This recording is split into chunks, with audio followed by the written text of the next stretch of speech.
Hello, everybody, and welcome to a very much anticipated update on Ward 7 project for the Stage 2 LRT.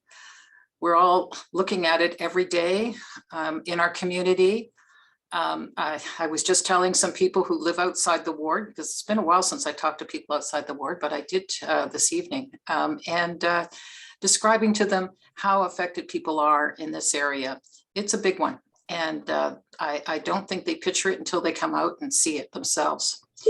So we'll start with a land acknowledgement. I wish to acknowledge that Ottawa is located on unceded territory of the Algonquin Anishinaabe Nation. I would like to honor the land and the peoples of the Algonquin Anishinaabe Nation, whose ancestors have lived on this territory for millennia, and whose culture and presence have nurtured and continue to nurture this land. Thank you. So I'm giving words of welcome, but I'm now going to pass it over to Damon Berlin, who will introduce members of the team and will be doing the presentation. What we'll be doing is we'll use the chat to ask questions. Being as there's a large number of people, that's the most efficient way to do it. And we'll wait till the presentation is over, though you can certainly put your questions in when you see something that is, you want to know about. But we won't pause. We'll wait till the end, and then we'll get to the questions all together and deal with them in at the very end. Okay, Damon, it's up to you now. Thank you so much, Councillor. Thank you very much for helping to coordinate and hosting tonight's special presentation. And thank you to all of your residents who've taken the time. If they're like my children, they'd rather be jumping in those muddy, wet puddles. Alas, they chose to be here. And I thank you for that as well. This evening, I will have from the City of Ottawa, Rosanna Baggs and Campbell Inwood to help with the answering of questions. And from the KEV side, I have Jamie Robinson and Jennifer Falconer, and the two of them will help answer questions from the KEV construction side of things. And with that, I'm going to begin. I assume everyone can see my screen right now. I hope so, or else everything's gone terribly wrong. So we are here tonight to discuss Ward 7 specifically and about our Stage 2 project. And there we are. Now, the Stage 2 project is very expansive, and it does go well beyond Ward 7. In the east, it stretches from Blair all the way to Trim, running through the median of Highway or OR 174. In the south, we extend from Greenboro Station all the way down to Linebank with a link to the Airport Parkway, known as the Trillium Line. And in the west, we expand west from Tunney's Pasture down to Algonquin, as well as down to Moody. This will bring our network to 44 kilometers of rail and truly begin to look like a big city. Specifically, though, we're here to talk about Ward 7. Now, we do have a significant stretch of the guideway in Ward 7. Moody Station, Bayshore Station, Pinecrest Station, Queensview Station, Lincoln Fields, New Orchard, and Sherbourne Station. Now, what we have is a very special thing tonight. We have something that Kev developed specifically for you this evening. It will be shared beyond tonight, but you're getting a sneak peek. This is a drone footage of Ward 7, starting at the LMSF, the Light Maintenance and Storage Facility, just west of Moody Drive, and will take us all the way past Cleary Avenue. And so with that being said, let's hope this works.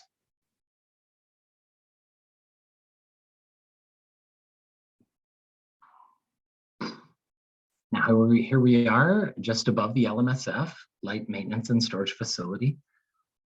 Further north, you can see the Equestrian Park, Corkstown Road, parallel to Highway 417. Now, I know these just look like boxes at the moment. However, what we have to imagine, not what we imagine, is that the construction will end, and we will end up with a network of train tracks. There we just saw all of the underpasses that the train will proceed under. Now, all of those were built using detours and temporary closures, and it's amazing to see these things come to play. Now, as we travel along the north side of Highway 417, we can see what was once the transitway, what is being converted into our light rail system. In fact, stage 1 was the first transition of conversion of BRT to LRT in North America, and stage 2 proudly carries that flag forward. And here we can see that the train will actually go over the road at this instance as we approach Bayshore Station. Now, if you remember back in the EA days, this was the terminus point of the system until we expanded that and went further along to Moody, expanding the system even further. We can see the guideway here. Now you can see part of it is crushed and part of it is not. Now you can see there's a truck on there. They're still utilizing the transitway for access, but they do need to they need to pull up that concrete, create some sub ballast, throw down some top ballast, and then they can begin with that guideway. Just a bit of work over here, as we can see the incredible efforts to maintain vehicular connectivity while at the same time building this incredible infrastructure project abutting transit, traffic, and not in this sense, not a lot of pedestrians on a highway, at least there shouldn't be.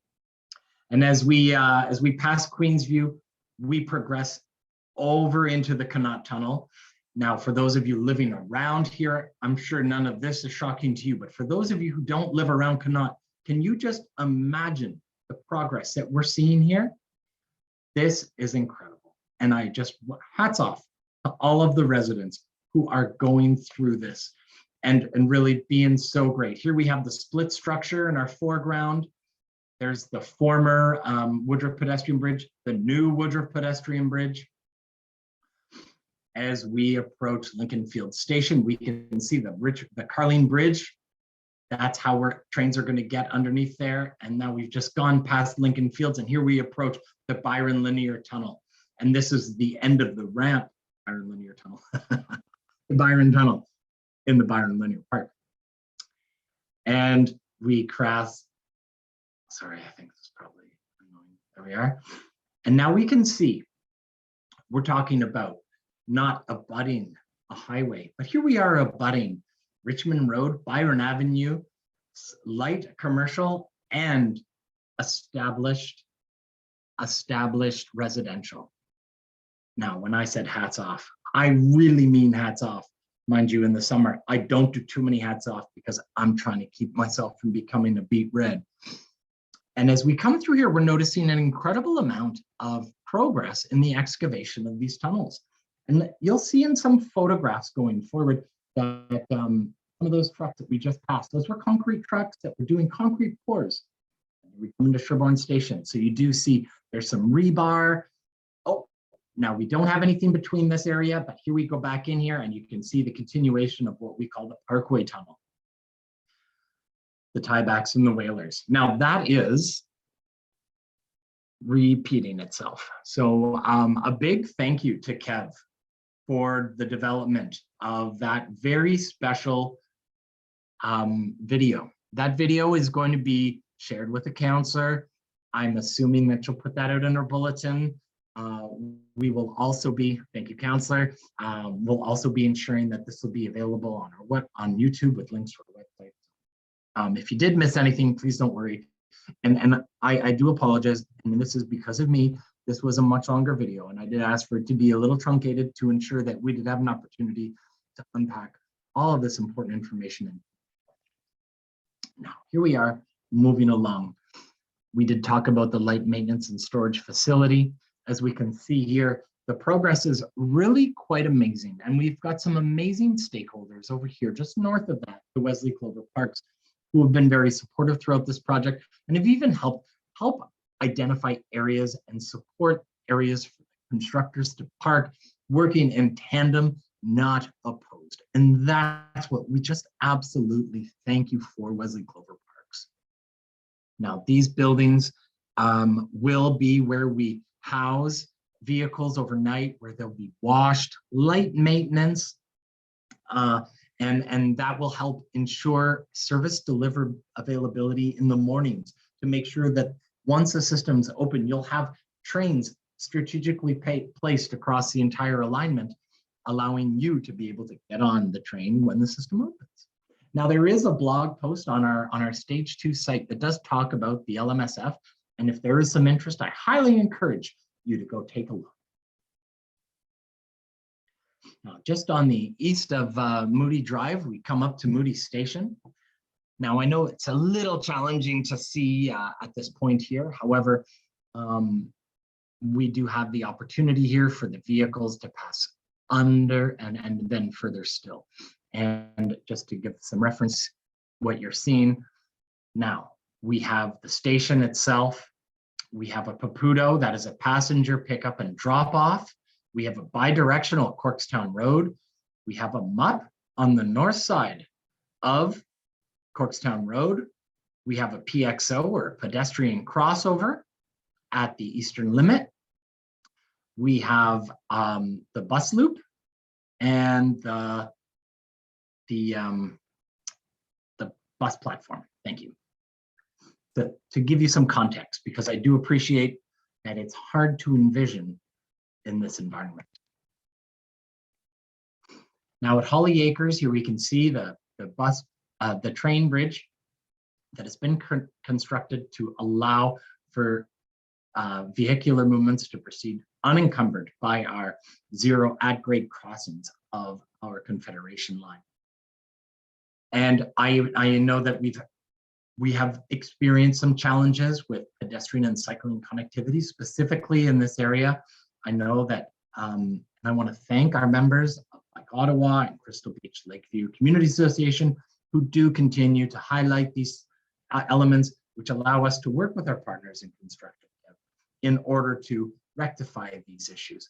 And there's a little thing I'd like to say.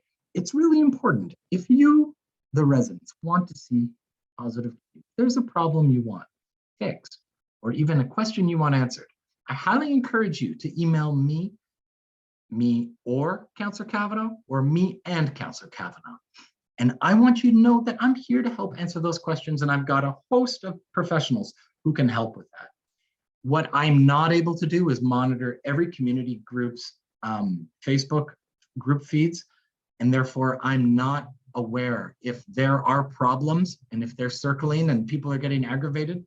I just need someone to reach out and tell me, and then I'm happy to action that. Moving forward. Now, Bayshore Station, I mentioned it was the terminus station, but since the environmental assessment that allowed us to extend it over to Moody, this became but another station along the line. And currently we have relocation work that is ongoing, and we do anticipate that the station construction will begin later this month, and that's very exciting. And at this point, we're anticipating to be completed the construction of Bayshore Station in 2023. And here we are at Pinecrest Station. What we have, again, we see the infrastructure to bring the train infrastructure underneath existing roadways and interchanges, and that allows for the unencumbered nature of a system with zero at-grade crossings. Now, east of the interchange, cut and cover concrete formwork excavation and supportive excavation work continues, whereas west of the interchange, work on the guideway is ongoing. We do speak about Pinecrest Station here, and the electrical work is currently underway, and the CEV is anticipating to hand over the station area to the station construction team next month, July. And the expected timeline for completion here is in 2024. Now, this is the Queensview Station pedestrian bridge. The preparations are underway for the start of construction for that pedestrian bridge. And that is going to be, as you can see, an enclosed steel structure, very similar to the Max Keeping Bridge that spans the the 417 by Vanier and Riverside. Now we do anticipate that this structure will be completed in 2023. However, because this structure feeds directly into the station, and the station will be a construction zone and not open to the public, the bridge itself also won't be able to be open to the public until revenue service. That's not a popular statement. I appreciate that. I'm sorry. We experienced this in stage 1 as well. But in order to ensure that you are brought to a station, we wanted it very accessible to the station. And with Queensview Station, we have ongoing mechanical and underground services, as well as preparations for the new pedestrian bridge. Now, excuse me, station constructors, we anticipate, will take over this site in August and completing this station in 2023. I did like providing two pictures here, because the first picture demonstrated more the guideway, whereas the station demonstrates the footprint of the station. And now the video was pretty quick, but truly, wow, the depth and really the scope.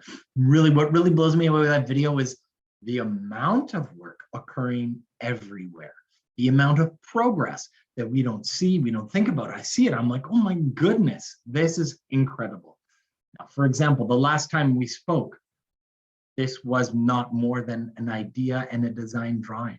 And now here we are with a large portion of this tunnel cut and covered, even having already architecturally grinded the walls. So that is amazing progress. It will be proceeding north into Connaught Park in the coming months, with a few months of excavation, and that's going to be followed probably by about a month of a rock breaking program. And a notice will be going out to the public about that shortly. And that's what I'm suggesting. So the tunnel will proceed underneath Connaught Avenue, even the realigned bit, and that's where we're going to see that work. And the tunnel will have waterproofing, rebar, rock grinding, ongoing in the existing area, and then expanding for the excavation, the rock breaking, and followed by the waterproofing, rebar, and rock in the new section as well. And when we look at these things that are crossing the tunnel, well, what are they? Well, in this instance, not always, but in this sense, these are utility supports. So you've got conduits running underground, but you dig 10 meters below ground. You don't want those infrastructure pieces breaking, especially when we're talking about our storm or sanitary. Thus, the protection of these elements are really important. And right now, what we're doing is we're focusing on our stations, and we come up here to Lincoln Field Station, drawing your attention to the Carling Bridge. I appreciate that Carling Avenue has been a real concern for many people throughout this construction. It has experienced realignment, realignment, realignment, realignment. That is to ensure that we did maintain an open Carling Avenue throughout this construction. And to manage it in the short time frame that it has, that is a testament to some really good organization and planning on the managers over at construction. However, I want to more bring your attention to Lincoln Field Station. I am blown away when I see the progress of this station. And I do have a photo that will follow this. But we do have roof installation and drywall, rebar and concrete formwork, station construction anticipated to be completed in 2023. The bridge construction, now that is ongoing with the abutments, these drilling, And the completion is, I won't say completion, but we are anticipating in this fall to receive the final a return to normal of Carling Avenue as this work progresses elsewhere, as this is complete. Now, this overview of Lincoln Fields, I think, does great justice to the incredible progress of these of the station. And we have our temporary bus loop over here. In our final iteration, it will be over here.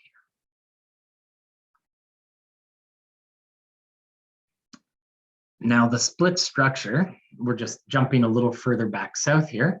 The split structure is how the trains will diverge from going down to Algonquin and proceeding west to Moody. As you can see, it's in a pretty good state of progress, and what it is well, what I can show you here is that what was holding it up was in fact the former pedestrian bridge, and you can see I have another picture where it's very close, and so no one wanted to close the Woodruff pedestrian bridge, but we did close the Woodruff pedestrian bridge so that this construction could progress, and that construction will allow this project to be completed sooner. Now, the split structure in Connaught Park is substantially completed and anticipated the final works to be completed in 23. This summer, we're going to see work on the MSC walls or retaining walls, support walls, as it progresses further north towards Lincoln Fields. Again, another image of the split structure. Again, we can see the proximity, how you really can't progress any further with that open infrastructure. And this is the most telling photograph as to why that demolition is required in order to progress this construction further north. And here we can see the new Woodruff pedestrian bridge, and that is not yet open. We are working through design and sourcing in order to provide the ramp at AODA compliance to travel like that. And we needed to take a pause because there was a conflict with an underground utility, which forced a redesign. Nobody wanted it. I'm sorry. I'm terribly sorry. I know I was the person out there who told you that we wouldn't close one bridge before we opened a new bridge. I'm sorry. I don't like lying. I don't see it as a lie because it was out of my control, and I was telling you exactly what was seen in our contract. That being said, construction is a fluid thing, and I really appreciate the support we had from our major stakeholders in this area, from the high school to our community activists and advocates, who helped ensure that our detour had the enhancements it needed to allow students, parents, adults, and elderly alike to utilize the facilities and do so safely. So some of the things we did to enhance, we added a temporary speed bump onto the on-ramp. We added a stop sign at the off-ramp. On Carling, we took the third southern lane, put down pin curbs and flex post delineators, fresh pavement markings, and during the school year, the remaining few weeks of school, there are flaggers in the morning and the afternoon, ensuring safe connectivity for the students. And now we progress over into New Orchard. So this is about 10.5 meters below grade. The trucks look pretty small in this picture. It gives you a sense of the scope, because I know I enjoyed walking along Byron Linear Park, and it's weird to think this is what was. In this photograph, you can see the rebar, and the rebar is in place for the concrete pourings. You can see already poured invert slabs, so floors, invert slabs, cool word. So concrete pouring is ongoing to the station walls.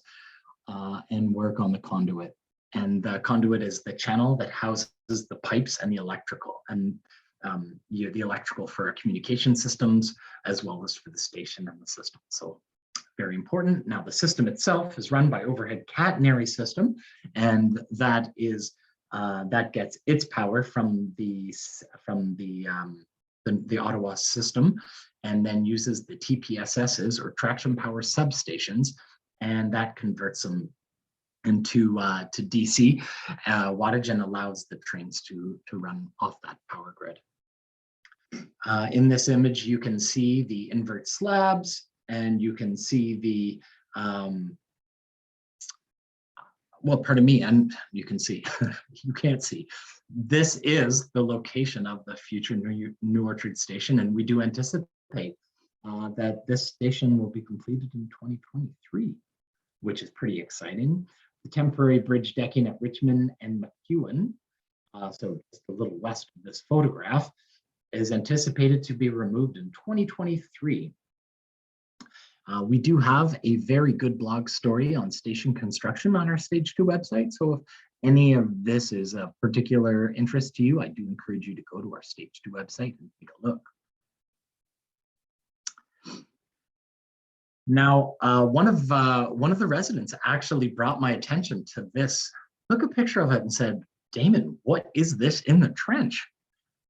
Not knowing much, don't tell my kids, I went to Kev, and Kev told me, what we have here is a traveler system. Now, this on-site system is used to form concrete walls, invert slabs, and roof in certain parts of the tunnel. So you can see that the formwork all along, so you can have the pours on the sides and above. You can move it on out of there, and all of a sudden you've got the concrete box that will be our future tunnel. So a pretty cool piece of technology that Kev has imported in to materialize our tunnel. And our last station furthest east in Ward 7 is Sherbourne Station. And here we can see the formwork for the walls, structural work, and waterproofing that are ongoing. And they are going to hand over to the constructor in 2023. And they do anticipate the construction will be completed in 2024. So a big step forward. And pardon me. All right, pardon me. Double duty here. And moving forward, back into Sherbourne Station, the connection between the part when we saw the video, and I said, well, we haven't progressed there, between the Parkway Tunnel and the Byron Tunnel. Now they do anticipate to begin that this fall, and they also anticipate the temporary bridge at Woodruff and Richmond Road that necessitated the 13-day closure to install. They anticipate that will be removed in 2023. So pretty amazing how these different infrastructures that are installed allow for construction to progress directly below and progress at such a rapid rate while maintaining connectivity. I think that's fantastic. And that is the true definition of cut and cover. And now just some images. I know that the video is a bit fast, so I wanted to provide some opportunities to see. As you can see, now we did close the transitway. As I mentioned, it is a conversion from BRT, LRT, second in the North America, the first being Stage 1. That's why we need bus detours. That's why we have such incredible, well, actually, it's pretty amazing that this infrastructure exists to build on. It does speed things up, makes it a little easier. It allows for access and whatnot. And now here we are, following the closure. You can see the work that's underway, and asphalt removal and drainage work is what precedes it all. And here we are. Now there is a in-depth sequence of activities for guideway construction. Once again, I'm going to tell you that we've got a really cool blog of this on our Stage 2 website. And if you are interested into the methodology and the steps taken to make a BRT and LRT, that is something you can read about on our Stage 2 website. High level, you start with some spark welding, flash butt welding rail at Moody in September 22, start ballasted track in LMSF in October 22, and start ballasted track between Moody and Holly Acres in October 2022, and start work in the cut and cover zone April 2023. And so those are the sort of like the progression that we can expect and where we can expect to see it. And again, if you want to understand the methodology involved here, I highly encourage you to go take a look. And here we are in our Byron Tunnel. And so our excavation does continue from the north end of Lincoln Fields to Richmond Road into Byron Linear Park. Now we do have that temporary bridge at McEwen, which I mentioned before. And here we have Enbridge gas line relocation work along Richmond Road. Now that is something I'm going to share in a moment, but yes, in June, we are going to have a closure of westbound traffic on Richmond Road to accommodate some Enbridge infrastructure relocation work for approximately 2 weeks. I do have some information following up on that. And tunnel roof construction begins in late June in segments with the first segments expected at Sherbourne and New Orchard Station. It's something that I'm particularly interested in seeing. You know, we've seen the walls, we've seen the invert slabs. I want to see the roof. I want to raise the roof. Did I just date myself? All right, now here we are. The Ambleside detours. I just referenced the Enbridge works. Now our dates that we've received from Enbridge are June 13th to the 25th. It's going to close westbound traffic. It will remain open eastbound traffic. Westbound traffic will make a right turn on New Orchard, a left turn on Ambleside Drive, continue along, a left turn onto McEwen, and then if wanting to visit the dealership, another left turn to get into the dealership. Alternatively, if interested in continuing west, you'll continue to do just that. Now this is what we can look at as a bit of a dry run or a soft launch for the Ambleside detour, which will begin likely this fall and be ongoing for approximately 16 months. It'll be a great opportunity for us to see the effectiveness of the different elements that have been put into this, including the PXOs, the enhanced sidewalks, and just see how the traffic does flow through these areas.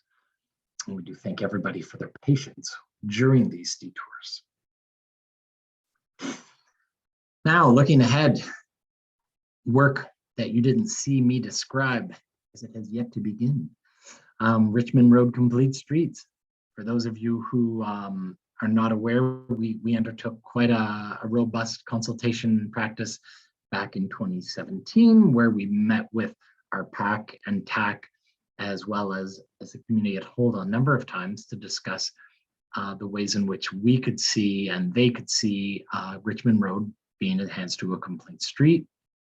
Fundamentally, what you'll see is a sidewalk on the north side and westbound cycle track on the north side, 2 lanes of traffic, an eastbound cycle track, and then there's a meandering pathway through the Byron Linear Park and a sidewalk on the south side of Byron Avenue.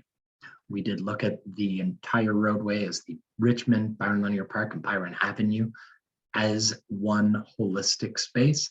Providing the same amount of infrastructure on all 3 seemed redundant, wasteful as well, compromised on space that we wanted to provide to the community in the park. Brings us to my segue to our Byron Linear Park renewal. Now that work is going to be following the Richmond Road Complete Streets, the utility works for the Richmond Road Complete Streets, not the full Richmond Road Complete Streets. Therefore, we can anticipate in years to come these works to be undertaken. and I'm very much looking forward. I mean, while I think this excavation tunnel is pretty spectacular, I'm excited to see this enhanced park. Now we are going to have a Richardson Avenue, Richmond Road Complete Streets. We'll see some different changes to Richmond Road. Some of those changes, the connection from Byron Avenue at Richardson onto Richmond Road, that is closing. In fact, it will close this fall, related to the Ambleside detour, and I do not believe it will reopen. It won't look like this until the complete streets are done, but here we can see sidewalk, bidirectional cycle track, and feeding into the Richmond Road infrastructure above. And here we are at Edgeworth. Now, thank you to my Edgeworth residents who have been very helpful in identifying the challenges with blocking off the north end of that street.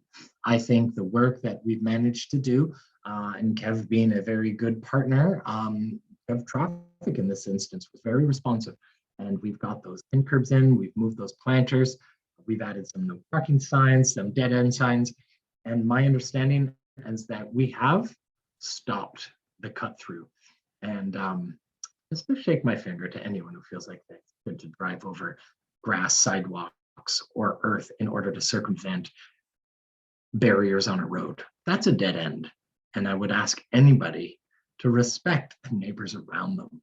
Please share that message. It's important. In the final status, sorry, I digressed. We have 3 bollards here in purple, and then we have a bidirectional cycle track as well, abutting the sidewalk for pedestrian.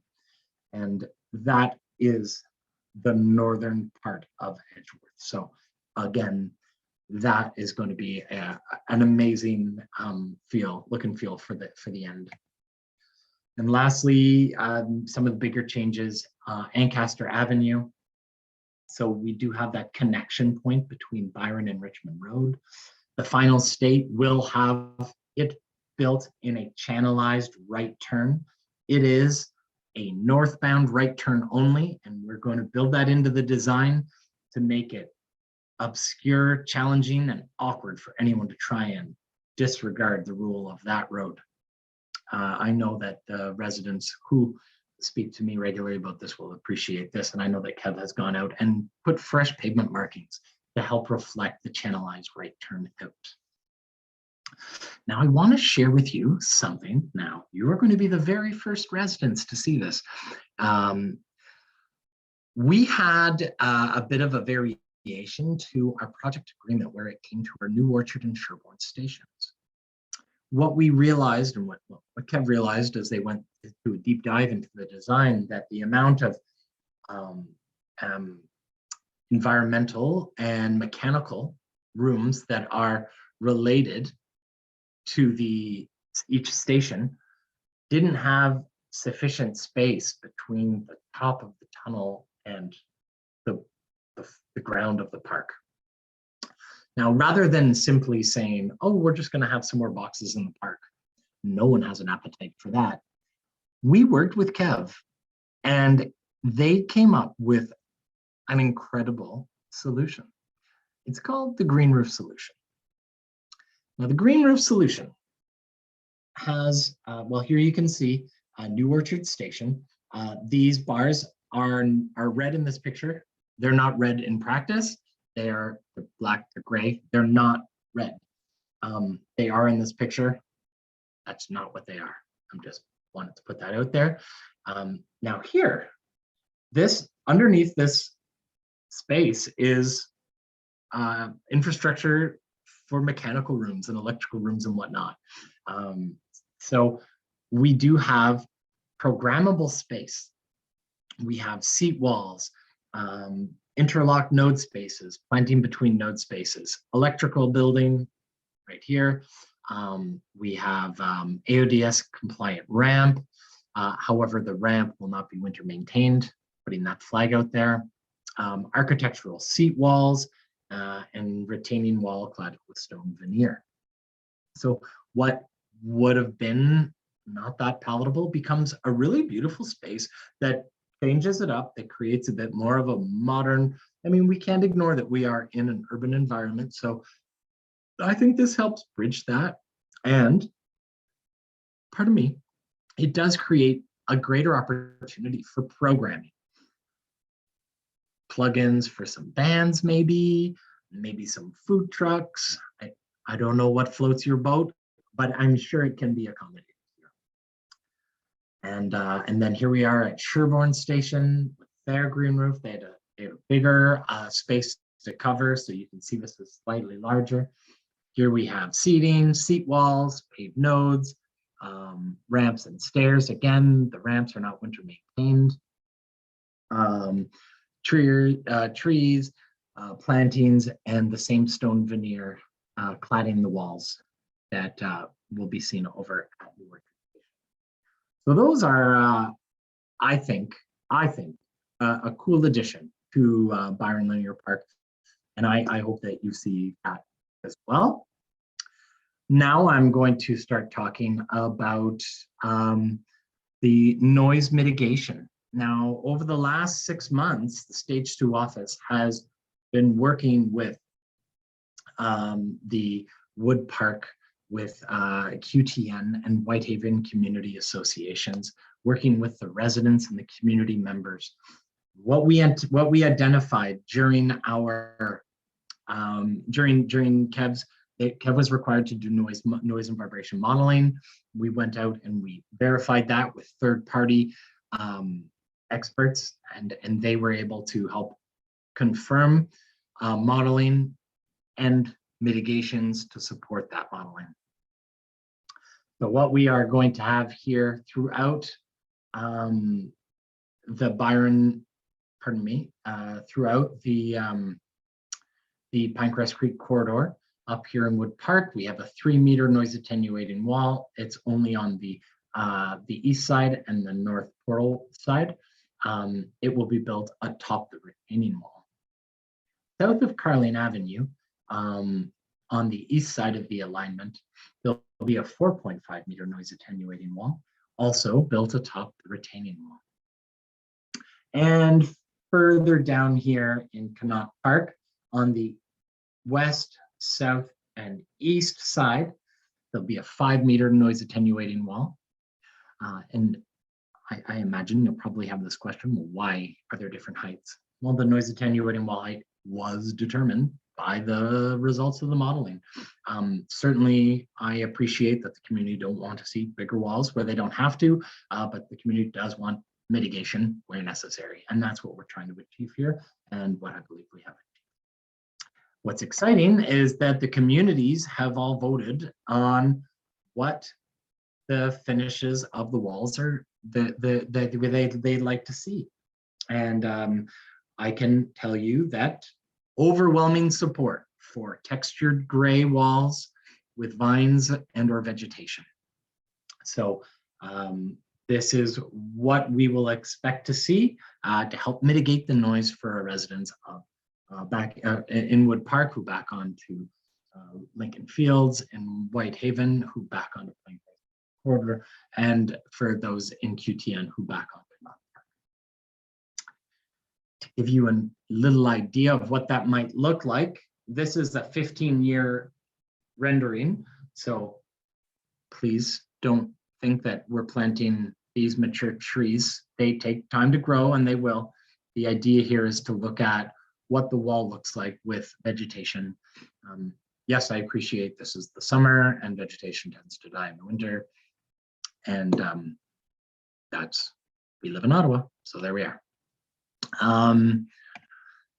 Now, here we are coming to the end here with our community impacts. Now, we do anticipate with an increased level of construction, we're going to see an increased level of construction vehicles. Can't really have one without the other. That being said, that the trucks are required to use approved haul routes. And of course, these heavy trucks do create noise and do create vibrations, and we thank you for your patience through that. In order to pour the concrete walls and invert slabs when there are no strikes, Cranes and pumps are being staged weekly, a few times a week on Byron Avenue in order to pour the future box for the tunnel. And when we arrive ourselves in the summer, we have days with a lot of rain, and then they need to dewater. Dewatering requires pumps. Pumps require power. Power is through a generator. If that is required, Kev is wrapping that infrastructure, temporary though it may be, in echo barriers. And those are the type of noise mitigating, noise absorptive panels that you can see lined along Byron Linear Park, or Byron Linear Excavation. And lastly, we aren't doing winter maintenance anymore. Now we're doing street cleaning. Kev is working with John Sweeping. That's one of their subcontractors to help sweep and clean around there. I appreciate sometimes it looks like, well, why are they only sweeping instead of watering? And why are they only watering instead of sweeping? Generally speaking, there is more than one pass. They do each of those things. There is a methodology to street cleaning. I don't have a blog about that on our Stage 2 website, but I'd be happy to learn more about it and share it with you if you do have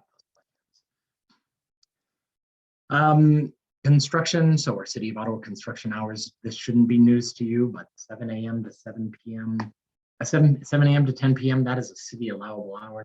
However, Kev is not working generally beyond 7 to 6, Monday to Friday. Of course, there is weekend work. Of course, there is some night work as well.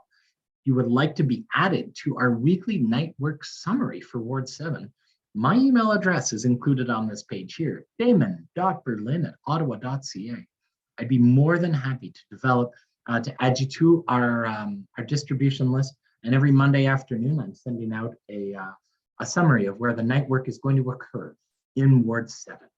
And that is developed and confirmed on Kev's side on a weekly basis, not just for Ward 7, but this is how we're serving you folks. Further to the weekly update, public notices are the overarching message to say that there will be night work, and then we can say, okay, well, there's anticipated night work this week, because sometimes those windows are upwards of months. And what one can expect if you're backing onto construction sites. Well, I didn't get a notice in the mail for this work, and I heard work out there. Well, they do maintain their vehicles. They do ensure that there's gas and that they are maintained and oiled. And that work does occur overnight when the workers are not on site. And that might be what you're hearing. Those workers are reminded to be respectful and quiet. If that is not your experience, I do encourage you to giving me a call. Alternatively, even though Kev has a noise exemption permit, that noise exemption permit restricts noise to 85 decibels. Now, if you feel that that noise is too loud, then emailing Councillor Kavanagh or me the next day is good. We can get data and we can let you know what it is. But if you want real-time information, you need to call 311 and they will dispatch an Ottawa Bylaw Service officer who can do those readings. I can tell you that while the noise has been annoying to a lot of people, generally when we're pulling that data from their noise and vibration monitors, which are very close to the work sites, generally closer than your homes, you're not seeing the exceedances that you kind of expect. But again, it's nighttime and noise does travel and the ambient in the city does go down. So I appreciate all that. I'm not trying to make excuses. I'm just trying to provide some context. And here we are, folks. We've come to the end of the Damon diatribe. This is my name. This is my email address. I highly encourage you to use it. If you have questions, I would love to get those emails. And our ottawa.ca/stage2 is where you can find all those great blogs that I've been mentioning throughout this presentation. And here we are. I'm going to stop talking now. And the floor is yours, Councillor.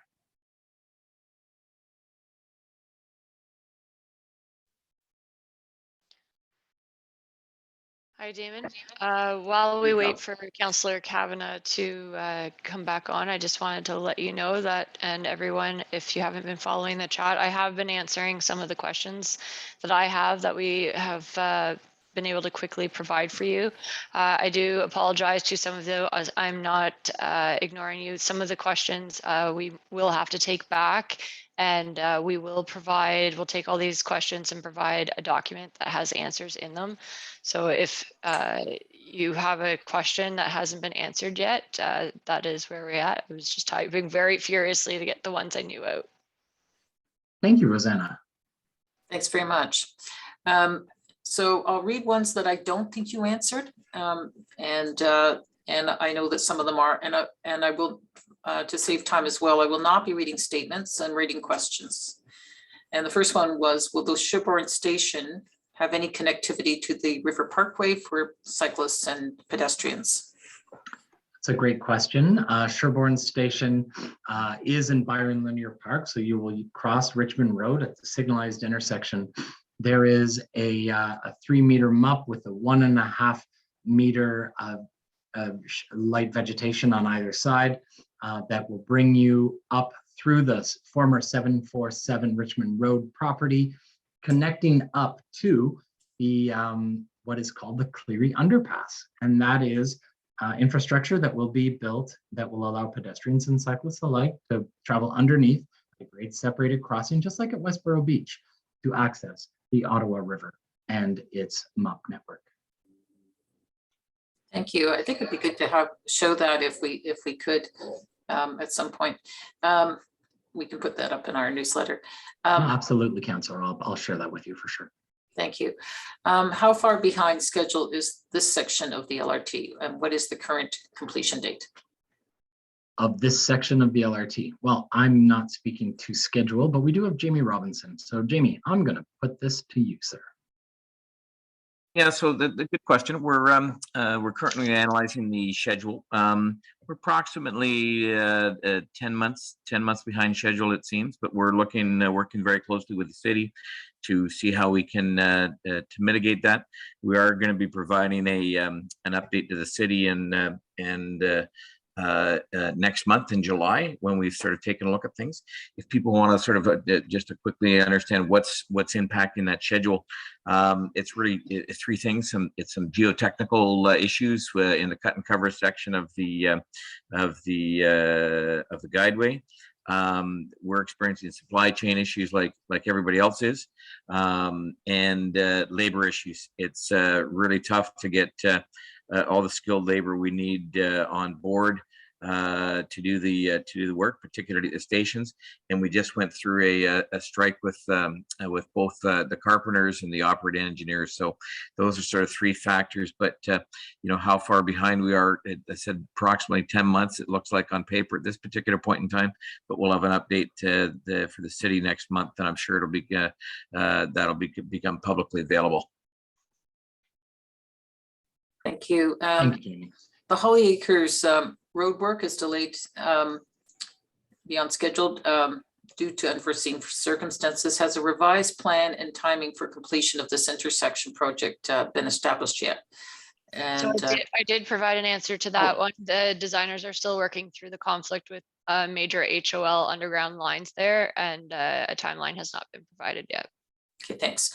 And I know Rosanna, you answered about the building, but the question about the buildings, the maintenance buildings, but is there any possibility of them being painted?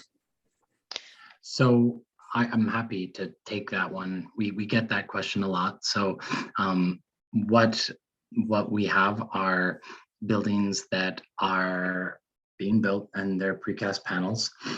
We do anticipate with the stage 3 extension to Canada an expansion of the further west buildings of that infrastructure. At that time, it could be looked at changing the colors. At this time, that won't be occurring. The buildings are as the buildings are at this point. And as we progress, that could be an opportunity going forward. There's a lot of ifs, coulds, and maybes in that statement. That's the truth. And let's just say I'll raise that. So sorry I've already counseled. To add to that, from a traffic safety perspective, having a mural that close to a highway would also be distracting to vehiclists. So part of that is in the consideration of any kind of detailing and intricacies of painting the building. Okay, thank you. Is line 3 going to be a separate service from Lincoln Field to Moody, forcing transfers for riders? Some vehicles will, when say you get on at Parliament Station and you're heading westbound, you'll look and see, are you on the Moody line or on the Algonquin line? If you get on the wrong line, it's not all for naught. At Lincoln Fields, there are 3 tracks where you could switch from one train to another. Yep. And you've discussed the delay of the Woodruff Bridge already. I think that was covered off, and I think basically there is a delay because of the utility that was found later, and that was the response we got. Are security cameras going to be installed in pedestrian walkways? So I can address that. I did message Suzanne one-on-one. So I'm pretty sure everyone on this call at one time or another has heard of the term CPTED. It's the Community Engineering Crime prevention through Crime environmental design. Yes, thank you. And when it comes to things such as security cameras and lightings, as much as we think they do provide safety, what they also do is they give a false sense of safety. So for example, Susan, is something I'm more than happy on an offline conversation to have this discussion to go into real detail about the whole theories behind it, but some things, and there's actually has been instances where cameras have been installed and signage added that they were monitored, and people who were victimized allowed something to happen to them because they thought somebody was watching, but unfortunately the camera was not being monitored as described. So they caution when using these because of that. And the same thing with lighting. If you were to, you can try it at home actually. If you stand in a dark room and someone turns on the light and then you try to walk through that light, you can't see. Meanwhile, the person standing in the dark room can see everything you're doing. This happens also outside when you're walking under lights that are otherwise, if the brightness that you would need in order to see in an area far enough away, it can also be detrimental to the environment. So there's a whole host of reasons. Again, happy to take this on offline. It's actually a specialty that a lot of people train in. I myself have taken some courses on it. But again, if there's any kind of further explanations on certain tactics, feel free to send it through the Stage 2 office and I can get you some more information on it. Thanks, Rosanna. Please explain where is the wall and MUP that will be built at 1190 Richmond? Can you give a brief description? So the wall of 1190 Richmond Road, there is a wall at the top of the portal. So the portal is just south of Richmond Road, and that would be the north side wall. And then it will continue along on the east side of the alignment from the portal all the way to the end of the ramp, which is slightly past the Lawn Avenue parquet in terms of distance. It'll be a 3-meter tall wall built atop the retaining wall of the ramp. Okay. There's a question about the delay at Moody Station. I think you've covered that off about the utility. Did you cover that, Rosanna? That there wasn't at the station actually. It's on the pathway, isn't it? The what is the reason? The question is, what is the reason for the major delay at Moody Station? So there's not a delay at Moody Station that I'm aware of. I think the delay is at Holly Acres, which is a massive underground hydro duct that was not where it was supposed to be and is in conflict with the infrastructure that was originally designed. So now we're looking at a redesign. Thanks. There's a question about the stone wall at at Keg Manor, and whether it was damaged, and is there any information on that? That's a little east of where we did any prep work for this meeting. I apologize, but if you want to send me an email, I can send that over to my folks in Ward 15 for an answer. Absolutely. Sorry. Okay. There's a question about will Sherbourne Road be connected with Richmond Road in order to No. prevent local traffic problems with local traffic? Sherbourne will not be connected to Richmond Road. There will be a pedestrian plaza installed there instead of vehicular connectivity. Thank you. Just going to pull up the rest of the. Of course. Thank you so much for your help with this, Councillor. No problem. This is for 1025 Richmond Road. Is at the open end of New Orchard Station. What noise mitigation will be for those of us who are looking directly down on the open pit end of the station? At this point, the anticipation is that there won't be mitigation required. At the station, the vehicles are slowing to a stop or beginning their acceleration. A vehicle's stops begins when the nose of that train effectively passes the beginning of the platform, giving it 100 meters to come to a stop. That is done algorithmically, not with a driver pressing a brake or anything like that, which makes that a quieter experience. Inside the tunnel, or at every station, we do have audible announcements, not bells. I will say during testing and commissioning, you're likely going to have bells, not whistles. Sorry, not audible announcements. We'll cross that bridge. During the operation, there'll be audible announcements. We have many speakers littered throughout the station, meaning that you can be standing anywhere, getting a good understanding of what's being said without the information being blared really loud. A very good example of that is at Hoodman Station. Thus, my answer at the outset was we don't anticipate the requirement for mitigation. The noise and vibration modeling that was undertaken by the consortium and validated by our third party also brought us to that conclusion. Thank you. And the question we all want is the completion date. John, this is John Williams. It's 10 months behind schedule. What is the current completion date? Well, I think that's a great question, but Jamie did say he anticipates approximately 10 months. He also did point out that they will be talking with the city. We are the clients, and we'll make sure that all the information is announced fully. This is beyond the scope of the tenor of the people at this table tonight. I do apologize, but I'm not high enough level. I ask it all the time, John, and I haven't got the answer. So I have it, you'll have it. How is runoff or stormwater from the LMSF being treated and flow controlled before being released?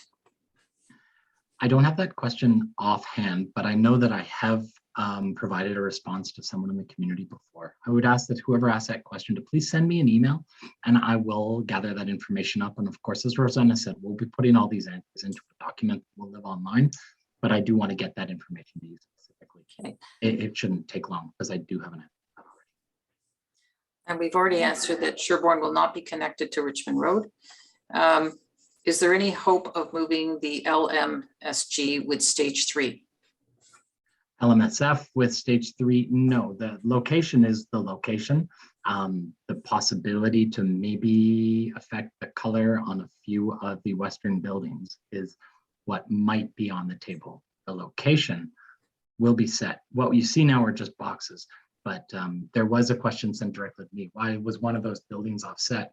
What we need to picture is a host of train tracks throughout, connecting those buildings, around those buildings, beyond those buildings, in front of those buildings.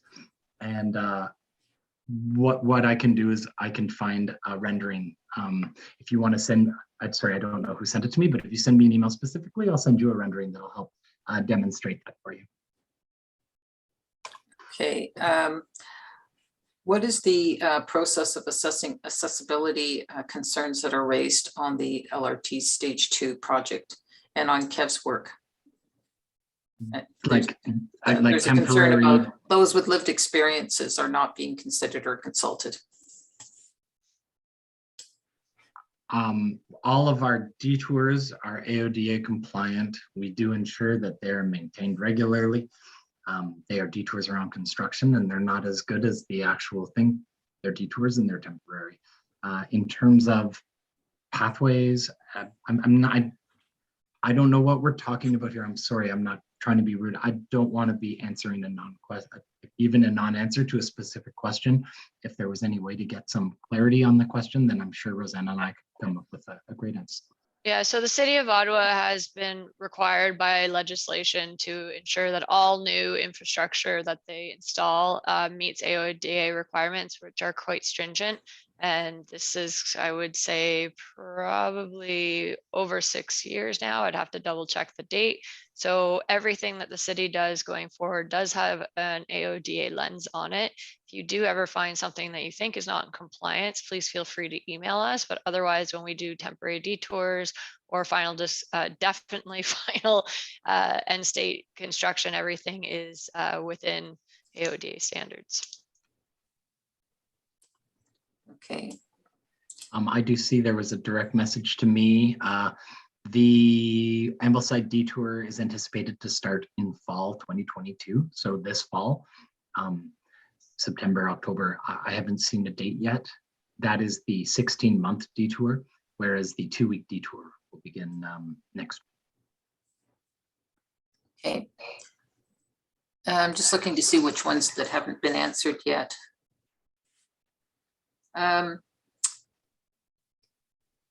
Once the Lincolnfield New Orchard stations are done in 2023, will the tunnel be covered over to re-enable access to Byron Avenue in this area? Or does that wait until the final completion? And if so, when would that be? Great question. I anticipate the question is like, can we walk across the park as we once did to have connectivity from Richmond Road to Byron Avenue and the homes as we once did? Currently, you can only do so at the Western Point and then at Ancaster, Woodruff, Lockhart, and then at Carling.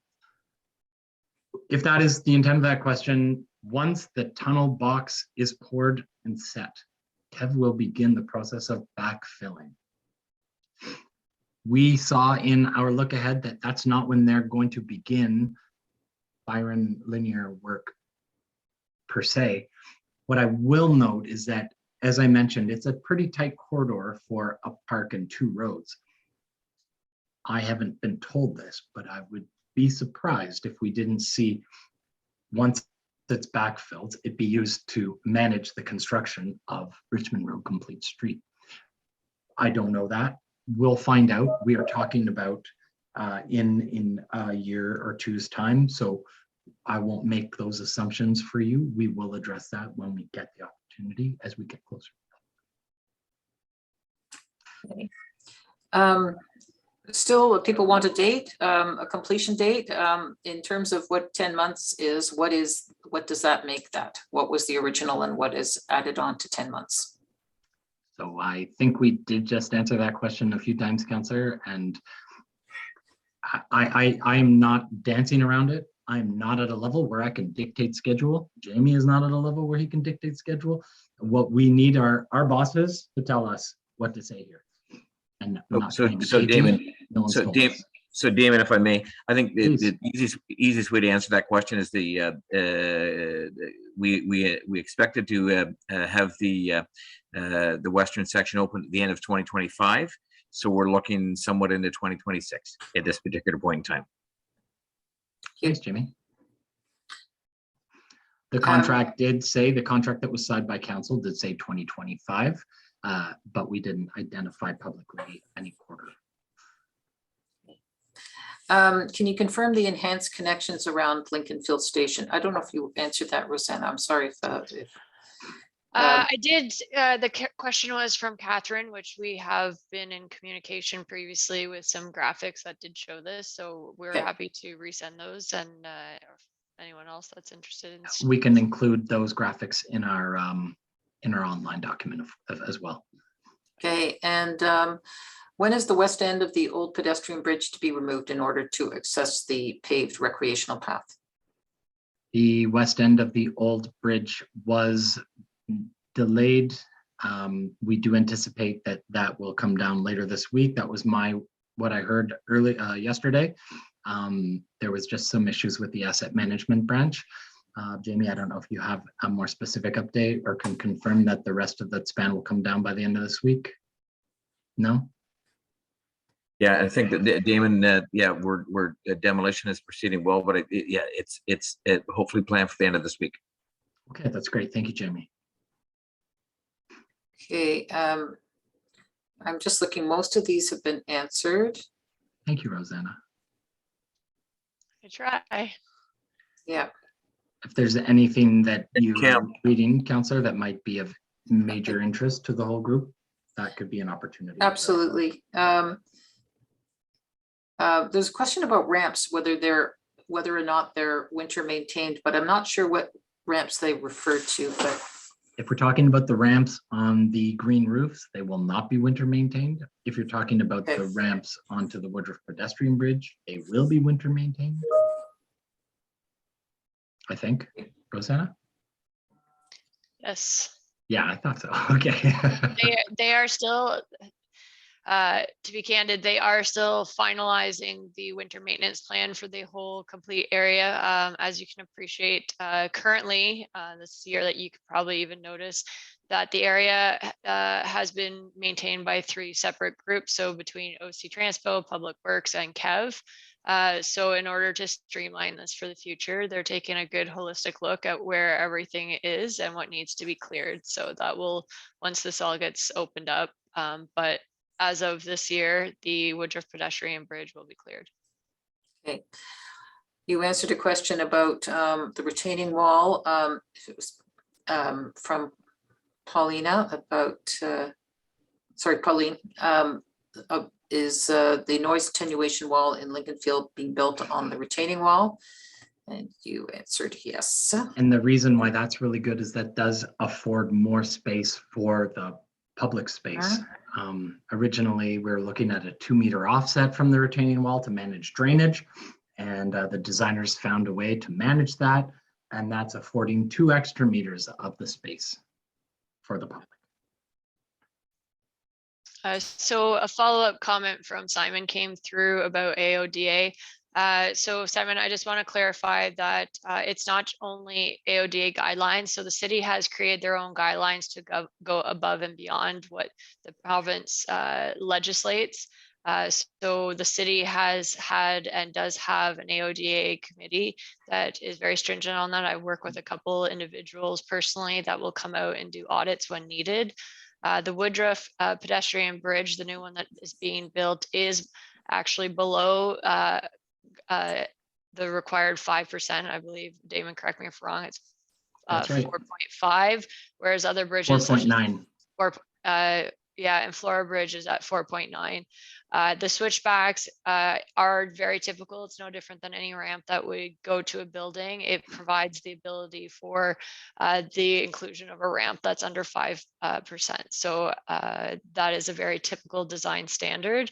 And as for gravel paths, as long as they're hard packed granular, it is considered an acceptable form of travel through construction sites. With this project in particular, anything over 7 days is to be paved. And I think That's what we baked into our PA. That's right. Yeah, and I think what you're referring to is there is a section right now of the Woodruff pedestrian bridge that was put in granular. It was only expected to be there for the weekend, and unfortunately, due to this last piece that needs to be removed, it has been extended, but unfortunately, because of the rain, we have not been able to get out there to put asphalt, which it will be asphalted sometime in the next week. Thank you, Rosanna. I don't know if this is if Campbell addressed this, but this is again asking about connection between Sherbourne and Richmond Road, saying as per the transportation master plan. I'm not aware of that being part of it. Campbell, do you have any comments on that? Yeah, Councillor, I'm not too up to speed on this either. I'm not aware of it being in the plans, nor I mean, obviously Sherbourne does not connect to Richmond Road today, and so we did not seek to introduce that as part of the project, but we were really looking at trying to green up the Byron Linear Park and take away vehicle connections. And so I guess I'm just not 100% sure of the link between the question and our project, but I certainly would be happy to learn more about it and get back to you with an answer if that would be helpful. Okay. Yeah. I know it's something that was raised from the Keller Park residents that felt that would be a solution to their issues in their neighborhood. So it was raised with me. There was a question that I received in direct message. What does revenue service mean? It's a term bandied about. EV is required to hand over the project at substantial completion. The construction at substantial completion. KEV is not the operator of the system. That is OC Transpo. And so OC Transpo is then going to determine its opening date, and that's what revenue service refers to, when the system opens to the public.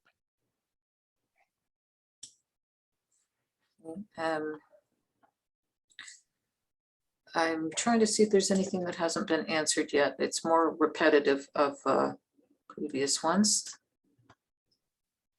So there was a question in there about potholes, because of the way in which the construction zone is staggered throughout the massive section through Ward 7. If you do come across a pothole, please send it to 311 so that it can be appropriately distributed to the owner.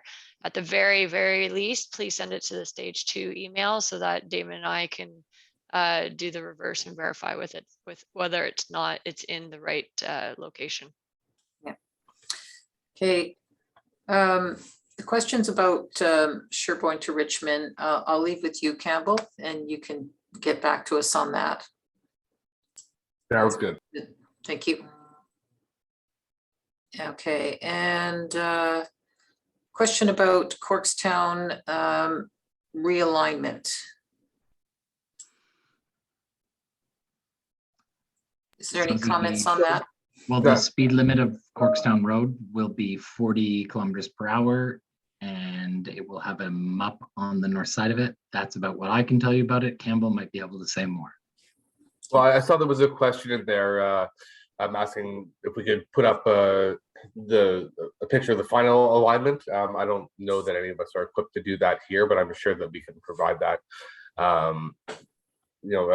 as required. But right now it is not in its final alignment. It's getting close, and when construction is completed, it will be, and there will be a map on the north side, like David said, with a speed limit on the east side of Moody Drive of 40 kilometers an hour. But I guess I'm unaware of the specifics being asked. Okay, who is or what organization is planning designing the rebuild of the Byron Linear Park? The city did preliminary design, and we did that through consultation with the community. And we did that over the span of over 1 year with a number of public meetings and smaller consultative groups. And we handed all of that information over to Kev, and Kev is designing the park. The trees that will be installed, well, the community developed a list of trees they'd like to see, and that's what we gave to Kev, and that's what Kev will be picking from in order to install in Byron Linear Park. Okay.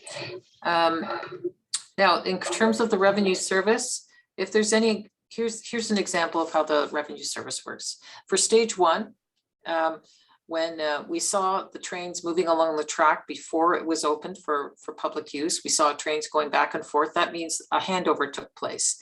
The handover from the builder to the city. Sorry, Councillor. What you're going to see, I don't mean to interrupt you. You're mostly right. There's one little, there's a thing called testing and commissioning. the system will be tested and commissioned by Kev in advance of handover or in tandem with. Therefore, seeing a train on a track doesn't necessitate handover, but That's true, yeah. there we are. But anyway, it's before the part where we open it up and say, you pay at the fare gate. That's basically it.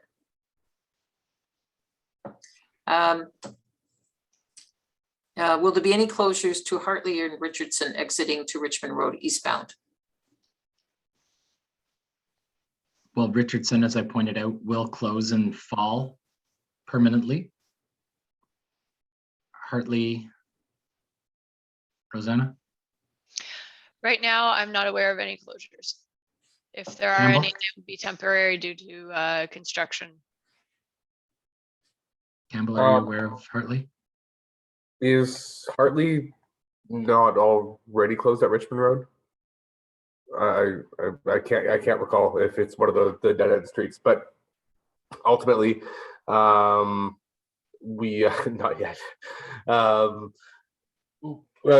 Ultimately, the project is not changing any more of the connections through Byron Park as they are today.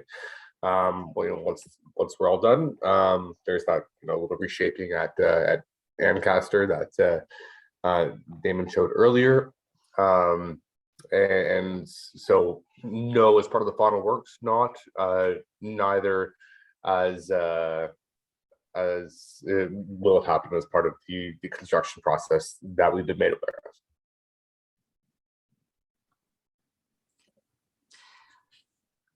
of. Catherine had a question. And is it because we don't want to spend money to reduce noise and vibration at 1190, or is there some other reason that you haven't explained to us on why are you not following SLR requirements from 2016 to install floating slabs at our location? Well, the floating slabs were proposed by the planning office before a detailed design had been done, as well as before a vibration and noise and vibration study had been undertaken. Thus, I was in that meeting and he didn't commit to it. He did say it was the Cadillac, and I object to that terminology at the time, and I can see why now it's even more important that we don't classify things like that before we know what we're doing. That being said, Catherine, no, it's not about money. It's about need. And it's the study that determines need. And I'm sorry, I know we've gone over this quite a bit and we've shared the reports. We have a lot of meetings. I get the sense that when we say things that you're not trusting that. I appreciate that. I get that, but I don't know how I can answer a question if you're not going to believe what I say. Is kind of the thing we're at now. I'm sorry, that's where we are. Is it still the plan that cyclists will be prohibited from riding on Corkstown Road east of Moody? No, cyclists will be able to go in both directions on Corkstown. So I thought. So there will be, just to clarify though, where the PXO connects on to Corkstown, there will be a bi-directional MUP on the north side of Corkstown between the PXO and Moody. So that will be a separate facility, but at no time will cyclists be prohibited from riding on any section of Corkstown. Okay. All right. The revenue service. What does it depend on? I.e., landscaping? No. I'll let you answer that. So revenue service requires that all the vehicles, systems, communications have been tested and commissioned. Then it requires OC Transpo to have their operational plans in place. And then it is up to the city to make that determination. In stage one, they determined that they'd run a 1 month mirrored bus service. That's how they brought that system online. I don't know how they're going to choose to do it this time. yeah, so revenue service is dependent for things such as when they start the passengers being allowed to be on it, when they allow for the transition. Right now, I think there's a bit of a confusion in the chat about whether or not landscaping was dependent on revenue service. To clarify, it is not. Landscaping will be done as as and when possible. There are different areas along this section that will get landscaping before, because it does not need any more adjacent work, such as somewhere for, don't quote me on this, in the middle of Lincoln Fields somewhere. It's just going to be turned to a field. There's no additional work that's done. They can walk away and nothing else will disturb the landscape and damage it. Whereas some places like Byron Linear Park will take longer to get any kind of landscaping, because the adjacent work that they need to do on Richmond Road may require the equipment or a bit of a road detour to get them away from the north edge. So they don't want to plant anything if it will be damaged and or having to be removed again. Thank you. Again, if we miss this, I'm going to take all these question and answers and I will group them all together so that the chunks are relative, and maybe at that point I can suss out what. We'll try and wrap up. So, but of course you can always continue to ask questions and send them to Damon and myself, please. I appreciate it. Is there any chance the pedestrian bridge to IKEA could be open beforehand, since it would be such a value to the community? Well, the Queensview pedestrian bridge, acknowledging that it is a huge benefit to the community, the north side leads directly into Queensview Station. Therefore, until Queensview Station is open, that bridge would lead you to nowhere because it would be a closed facility. We saw that back in stage 1 with a few of our bridges. I don't see a way around it right now. And if there is an opportunity in years to come in order to do that, then I know that our teams will work to make that happen, but I just don't see that. Okay. So to further clarify that, the building does have to be commissioned, and in order to meet AODA compliance, the elevators will have to be able to run. So that's another reason why, even though it looks like the hard structure is built, the electronic part that would allow for people who need such assistance as an elevator to be able to use it. So we can't just open it up if we don't have both means of accommodation. Okay. Just looking to see if there's, are you providing a permanent MUP between Corkstown and Moody that goes beside the old bus ramp? There is a MUP on the north side of Corkstown. So I think they mean on Moody. So City of Ottawa is currently investigating installing a MUP on the west side of Moody between Corkstown, or sorry, yes, between the intersection of Moody and Corkstown, south of the highway bridges. Thank you. Is it still the case that it's 3 trees to be planted for everyone removed? It's actually a 2-to-1 ratio, but yes, that is still the case. Okay. When will the problem with the signalized intersection for northbound traffic on Holly Acres turning left to the 417 or proceeding north on Holly Acres be resolved? Well, thank you for that question. Actually, we got that by email today. Prior to receiving that email, we were unaware, as were Signals, that there was an issue there. We've since sent it to Signals and asked for them to fix it up.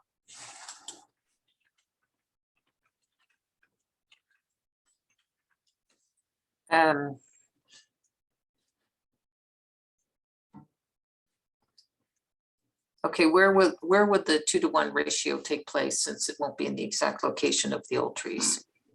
That's exactly right. We can't plant where infrastructure has been placed. So Kev is required to plant 2 for every 1 taken, and they are going to do so on available lands. That's a specific question for a extreme amount of kilometers of an alignment, and the landscape plans aren't at a completed state yet. Yeah, and to add to that, the NCC section of the property is at the blessing of NCC on where and what we plant where with them. So as much as we might have surplus that we can move from one location to another, we do have to get permission from them in order to plant in abundance there. Okay, is it possible to have the latest drawings for rail locations? This was asked for by 1190.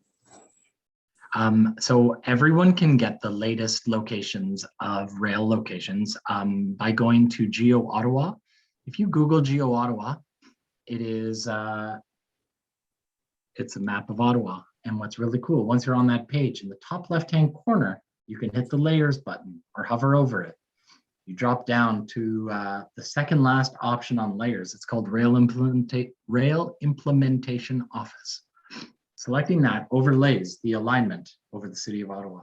So whether you're interested in Moody 1190, or perhaps you're interested in Trim, you can identify the exact location of that rail infrastructure vis-a-vis homes, businesses, roadways.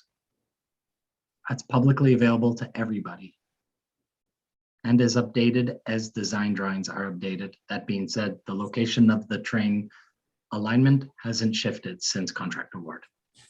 Okay. Will are the dimensions there as well? No, but we did No. provide some information when that question was answered from 1190. Okay.